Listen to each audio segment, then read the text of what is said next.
Hello, Frigine. How are Hello. you? I'm well. How are you doing? I'm excellent. So today I have here the beautiful actress, rapper Frigine, who is going to be performing in Sistas Speak coming up on Sunday, the 24th at 7 p.m. And so this is our Black Artist Chat. And so I'm going to read a little bit about Miss Frigine here. Frigine is a lyricist, actor, and all-around entertainer. She has been working professionally since the age of 14. Some of her credits include Portraits of Love, written and directed by parenthesis E. Gardner, and Godspell, Call to Healing 2021, directed by Charles Douglas. In 2012, Regine received her BA in theater arts and dance from California State University, Los Angeles. Currently, she is working on her musical debut and looking for projects to challenge and maximize the talent she has to offer. And ladies and gentlemen, she does have a lot of talent to offer because Frigine was in our Sisters Speak last year, and she rocked the house. So welcome again. I'm glad to have you this year. Thank you. Thanks for having me back. Yes, of course. So so let's talk a little bit about rapping and like what inspired you to become a rapper, how long you've been rapping, et cetera, et cetera. Well, I was born in '88, so hip hop has been a part of my life, my entire life since I Mhm. can remember. But what inspired me to start rapping was my brother. He is an MC and he got started at an early age and was in different rap groups and worked on different projects. And my brother is a big inspiration in my life. He was my best friend for many years in my life. We spent a Mhm. lot of our childhood just moving around. So making friends was a little hard, but I always Mhm. had my brother, so he was like my best friend. So Yeah, whatever he was into, I was kind of into yeah. subsequently. So yeah, I got into rap based on him, and then I just continued further, and I found my own crew of people as time progressed. Yeah. And where did you grow up? Oh, I moved to Los Angeles in 1998, but prior to that, I lived in Washington, D.C., Indiana, and Minneapolis, Minnesota, which is where I was born. But all of that was before the age of 10. So Wow. inner city Los Angeles is pretty much all I know. Yeah, yeah, but you moved around a lot, at a young age. I had fortunately my brother passed away back in Sorry. 96 and but he was a rapper too. Like he had a little Nice. I mean, growing up in the Bronx, like everybody was a rapper. Like everybody had a crew, MCs, right? They weren't Yes. hip hop artists back then. They were called MCs, or a MCs. DJ. And so he was AJ Rock, that was his name. And so, I tried to do my thing a little bit. I was called Sweet C because my first name is Carol Ann and middle name Juliet. So I was called Sweet C in the place to be. So That's nice. That's rocking the good. house so viciously. So, Hey, I got old bars. school. Like I went like back, back, back. So yeah, so I know about that. And my brother and I were very, very close as well. So let's talk a little bit about some of your rap icons. Like besides your brother, what kind of rap were you into, are you into? Doing my homework, I went back and I studied people like Queen Latifah and MC Light. But Yes. growing up, Lil Kim was just an icon growing up. That's when you thought of female in hip hop, you automatically thought Little Kim or Foxy Brown. You could also sprinkle in some Yo-Yo. Once I started to pursue rap myself, what really drove me to start writing bars was Nicki Minaj. I was like, okay, we got to offer some balance. Not to say that she's a wonderful talent and she has a specific brand of rap that she shares with the world, and Yes. she has a specific audience.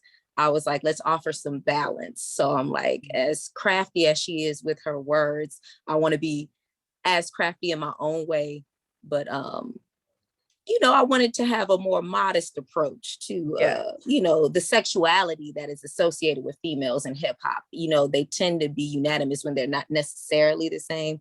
Mhm. Some other people who inspire me are like Rhapsody, Tierra Whack, and these are people who I would consider peers, Mhm. and just real lyricists. These are female rappers, but I am heavily inspired by a lot of West Coast male rappers like DJ Quick, Ice Cube. Those are a few. You could even throw in Eminem, even though he's from the Midwest. Mhm. Nas, of course, greats like Jay-Z. It's you'd have to say some of these names. It's inevitable to be a fan of hip hop and not, state some of those names I just mentioned. Snoop Dogg. Yeah, so those are some people who have inspired me heavily. T.I., Kanye West, Ludacris, those people have influenced my delivery and my flow and cadence on how I approach rap too. Okay, okay, cool. And so that being said, what are the things that you rap about? I tend to focus on things that promote positivity. I like to get people to think about the things that are happening around them. I like a lot of my bars are emotion driven, things that I've experienced, like heartache or, um, growing up in inner city Los Angeles, being kissing the poverty line, between middle class and the poverty line, Yeah. so, Yeah. the struggles of just growing up in rough neighborhoods, and love and triumph, and overcoming obstacles and achieving your goals, and Mhm. setting a high standard for women as far as women empowerment and how you should view yourself as a lady. you Mhm. know um, Things that my mother raised me with. I like to try to incorporate those things into my rap, just to Yeah. I'm not a hypersexualized rapper. I like to use my mind, and I like the wordplay and craftiness of lyricism. Mhm. So my approach is, I want to make you think, but I want to be clever with how I describe my stories, because I'm a storytelling rapper. Yeah. So there's different brands of rap. So I would consider myself a storyteller. So Mhm. I hear a track and I hear a story with it, and I'll just express what I hear in the music. So Beautiful. I love that. And it sounds, I mean, I just, like I said, I remember some of your work from last year, and it was very inspirational and empowering, as you mentioned. So thank you. so I'm Thank you. excited to hear, what you got this time. Yeah. For sure, for sure. And so you're an actress as well, right? And so what got you into acting? Oh, I've always had a passion for acting. My parents were very supportive of me. I always used to like to role play when I was a little girl. I got into my first play when I was 9 years old, Mhm. and I got the theater bug as early as that. And then in high school, I got an opportunity to join the cast of Ephraim Song, which ended up being produced by Cedric the Entertainer and Bruce Willis. Mhm. So from there, just that experience and the training that I got, and some of the professionals I was able to meet in that experience, just took that love for theater to a whole nother level. And I felt like it sharpened my skills as a performer, because it was a musical. So you had to act, sing, and dance. Right, So right. those are Okay. the those are the three things that I just love so passionately. So that helped me sharpen my skills. So when it was time to pick a major in college, I was like, what am I going to choose that'll keep me showing up to class? Because I Uh-huh. could become a botanist or something like that, because I like plant biology. But I was like, will I get up in the morning and go to class? I need to pick something that's going to keep me going. I wanted to Mhm. finish. So I Mhm. did something that I was interested in. So yeah, that's kind of how I got into that. Since a kid, always just trying to be a creative and thinking outside the box and using my imagination. Yeah, nice, nice. And so, what have you been doing lately in terms of acting? What are you up to? Recently, I just closed a show called Portraits of Love. Like you mentioned in my bio, it was Mhm.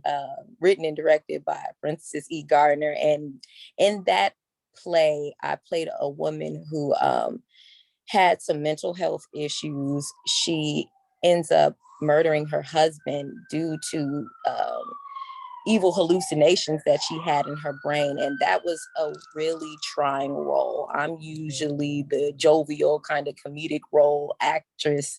And she saw something in me and was like, I want to give you something to push you. And I was like, okay, I haven't done something like this since I was like in school, like in college. So Yeah. I gave it a shot, and I got some incredible feedback. People were really moved by the performance, and that made me feel really good. So that was one thing that I did. It was a lot of fun. We did 5 performances in one weekend. And I'm also currently in a musical Godspell, called A Call to Healing 2021. And it is an all Black cast, one of the few all Black casts for this musical that I've been able to research. And with that show, you're able to bring yourself to the character. You know, there are no roles. You're supposed to bring yourself. There's like archetypes of people. Right. And it allows me to really be myself and be funny. My role is the more cynical character. So if anyone is familiar with Godspell, it is based off the book of Matthew, and we are reenacting different stories and parables in that book of the Bible in a funny modern twist. Right. So Right. With us being an all Black cast, you get our culture and our idioms and things like that, colloquialisms. So it's a lot of fun, and I get to literally be a clown, because the show is kind of in the essence of commedia dell'arte, comic clowning, slapstick comedy. So we really get to be hams on stage, and it's just been an incredible experience. And it's also a lab, if you will, a workshop, because we're trying things and seeing what works and moving some pieces around in a different way. So it's been an experience. We did our first preview where we had an open rehearsal, if you will, this past Friday on this, what was that? The 15th? Yeah. And we had some really, really good feedback. It was an incredible experience. So we have some few open rehearsals to come also on the 29th, and also on the 5th and 6th of November. So and then when does it actually open then? We're still deciding on when it opens, because we're still workshopping the entire piece, Got you. Okay. But that's really fun to be in at that stage of the game, where you get to actually develop with the writers and the team, and it's really collaborative, So I really get to put myself into it, and that's an incredible opportunity. Many times we as actors, we're just told what to do: be here, stand here, say this. So it's an incredible opportunity. I'm really, really grateful. Nice. Good. Well, congratulations on that. Thank you. And I'm looking forward to seeing your work on Sunday. Thank So, you. ladies and gentlemen, please get your tickets to check out Frexinet, do her thing. I love that she calls herself a lyricist. That's really beautiful, So come hear her, do her thing, and how would you say, like, come hear her? Yeah, come hear me spit these bars. A lot of times, people know me from like one aspect of my craft. They either know me as an actress or a poet or a singer. Yeah. And a lot of people don't even know that I rap. And I like to think of my brand as part of the essence of hip hop. The things that hip hop was founded on are the things I incorporate into my rhymes. So if you want to hear that real hip hop, come and hear me spit. I got some things in store for you all. All bars. We not playing no games. This ain't the cute, sassy female rap. This is just rap. It's not even female rap. It's just real rap. Bars. Get into the wordplay, wordsmith, if you will. Okay. All right. Sounds good. All right. Thank you so much. And I will see you soon. Thank you for having me. All right.